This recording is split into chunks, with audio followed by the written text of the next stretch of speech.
Hi friends, ಬನ್ನಿ ಇವತ್ತು ಒಂದು ಚಿಕನ್ ಫ್ರೈ ಮಸಾಲ ಹೇಗೆ ಮಾಡೋದು ನೋಡೋಣ. ಈ ಥರ ಒಂದು ಪ್ಯಾನ್ಗೆ 2 to 3 ಟೇಬಲ್ ಸ್ಪೂನಷ್ಟು ಕೊಕೊನಟ್ ಆಯಿಲ್ನ ಆ್ಯಡ್ ಮಾಡ್ಕೊಳ್ಳಿ. ನಂತರ ಸಾಸಿವೆ, ನಂತರ ಚಕ್ಕೆ, ಒಂದು 3 ಲವಂಗ, ಒಂದು ಏಲಕ್ಕಿ, ಸ್ವಲ್ಪ ಜೀರಿಗೆ, ಒಂದು ಅರ್ಧ ಸ್ಪೂನಷ್ಟು ಜೀರಿಗೆ ಹಾಕ್ಕೊಳ್ಳಿ. ನೆಕ್ಸ್ಟ್ ಇಮಿಡಿಯೇಟಾಗಿ ಅದಕ್ಕೆ 1 ರಿಂದ 2 ಸಣ್ಣಕ್ಕೆ ಹಚ್ಚಿರುವಂಥ ಈರುಳ್ಳಿ, ಒಂದು 2 ಒಣಮೆಣ್ಸಿನ್ಕಾಯಿ ಮತ್ತು ಕರಿಬೇವಿನ ಸೊಪ್ಪನ್ನ ಆ್ಯಡ್ ಮಾಡ್ಕೊಳ್ಳೋಣ. ಯಾಕೆ ಇಮಿಡಿಯೇಟಾಗಿ ಆ್ಯಡ್ ಮಾಡ್ತಿದ್ದೀವಿ ಅಂದರೆ ಆ ಜೀರಿಗೆ ಅದೆಲ್ಲ ತುಂಬ ಎಣ್ಣೆನಲ್ಲಿ ಬಿಟ್ಟರೆ ಅದು ಕರ್ಗಿ ಹೋಗಿಬಿಡುತ್ತೆ, ಟೇಸ್ಟ್ ಚೇಂಜ್ ಆಗಿಬಿಡುತ್ತೆ. ಅದಕ್ಕೋಸ್ಕರ ಅದಾದ ನಂತರ ಈ ಥರ ಫ್ರೈ ಮಾಡ್ಕೊಳ್ಳೋಣ. ಈರುಳ್ಳಿ ಸ್ವಲ್ಪ ಚೆನ್ನಾಗಿ ಫ್ರೈ ಆಗಲಿ. ನೆಕ್ಸ್ಟು ಸ್ವಲ್ಪ ಉಪ್ಪು ಆ್ಯಡ್ ಮಾಡ್ಕೊಳ್ಳೋಣ. ಆ ಈರುಳ್ಳಿ ಫ್ರೈ ಆಗಲಿ ಅನ್ನೋದಕ್ಕೋಸ್ಕರ ಉಪ್ಪು ಆ್ಯಡ್ ಮಾಡಿದ ನಂತರ ಇದನ್ನು ಇನ್ನೊಂದು ಸತಿ ಸ್ವಲ್ಪ ಫ್ರೈ ಮಾಡ್ಕೊತಾ ಇರಬೇಕು. ನೆಕ್ಸ್ಟ್ ಇದಕ್ಕೆ 1 ಸ್ಪೂನಷ್ಟು ಶುಂಠಿ ಬೆಳ್ಳುಳ್ಳಿ ಪೇಸ್ಟ್ ಆ್ಯಡ್ ಮಾಡ್ತಾಯಿದ್ದೀನಿ.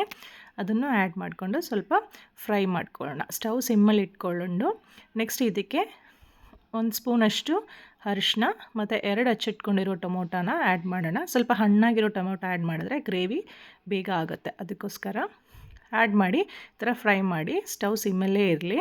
ನೆಕ್ಸ್ಟ್ ಇದಕ್ಕೆ 1 ಸ್ಪೂನಷ್ಟು ಚಿಲ್ಲಿ ಪೌಡ್ರು, ಒಂದು 3/4 ಇಲ್ಲ ಅಂದರೆ 1 ಸ್ಪೂನಷ್ಟು ಧನಿಯಾ ಪೌಡ್ರು ಆ್ಯಡ್ ಮಾಡ್ಕೋಬೇಕು. ಆ್ಯಡ್ ಮಾಡಿ ಮತ್ತು ಅದನ್ನು ಚೆನ್ನಾಗಿ ಫ್ರೈ ಮಾಡಬೇಕು. ಗೊಜ್ಜು ಥರ ಹಾಗೆ ಕನ್ಸಿಸ್ಟೆನ್ಸಿ ಬರ್ತಾ ಇರಬೇಕು. ಫ್ರೈ ಮಾಡಿಕೊಡ್ತಾ ಇರಿ, ಆವಾಗಲೇ ಅಡಿ ಅಂಟದೇ ಇರುತ್ತೆ. ನೆಕ್ಸ್ಟ್ ಇದಕ್ಕೆ ಒಂದು 3/4 kg ಚಿಕನ್ ಆ್ಯಡ್ ಮಾಡ್ತೀನಿ. ಈ ಚಿಕನಲ್ಲಿ ನಾನು ಶುಂಠಿ ಬೆಳ್ಳುಳ್ಳಿ ಪೇಸ್ಟ್ ಮತ್ತು ಲೆಮನ್ ಹಾಕಿ ಮ್ಯಾರಿನೇಟ್ ಮಾಡಿ ಇಟ್ಟಿದ್ದೀನಿ. ಅದನ್ನು ಆ್ಯಡ್ ಮಾಡ್ತಾಯಿದ್ದೀನಿ. ಇದು ಆ್ಯಡ್ ಮಾಡಿದ ನಂತರ ಚೆನ್ನಾಗಿ ಫ್ರೈ ಮಾಡ್ತಾಯಿರಿ. ಆ ಮಸಾಲೆ ಎಲ್ಲ ಚಿಕನ್ಗೆ ಸ್ಪ್ರೆಡ್ ಆಗೋ ಥರ.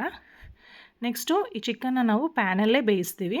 ಸೊ ಅದರಿಂದ ಆ ಮಸಾಲೆಗೆ ಚಿಕನ್ ಮುಳುಗುವಷ್ಟು ಮಾತ್ರ ನೀರು ಹಾಕಿಬಿಟ್ಟು ಬೇಯಿಸ್ಕೊಳ್ಳೋಕ್ಕೋಸ್ಕರ ನೀರು ಹಾಕ್ಕೊಂಡು ಬಿಟ್ಕೊಳ್ಳೋಣ.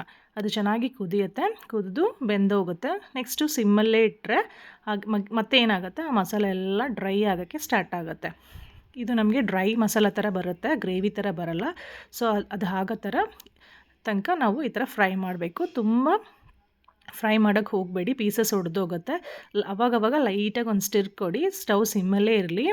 ರೆಸಿಪಿ ತುಂಬ ಈಸಿ, ಬಟ್ ಆ ಚಿಕನ್ನ ಡ್ರೈ ಪದಕ್ಕೆ ತರೋದೇ ತುಂಬ ಕಷ್ಟ. ನೆಕ್ಸ್ಟು ಇಳಿಸ್ಬೇಕಾದ್ರೆ ಕೊರಿಯಾಂಡರ್ ಲೀವ್ಸ್ ಹಾಕಿ ಇಳಿಸಿ. ನನ್ನ ಚಾನಲ್ಗೆ ಸಬ್ಸ್ಕ್ರೈಬ್ ಮಾಡಿ ಮತ್ತು ಸಪೋರ್ಟ್ ಮಾಡಿ. Thank you.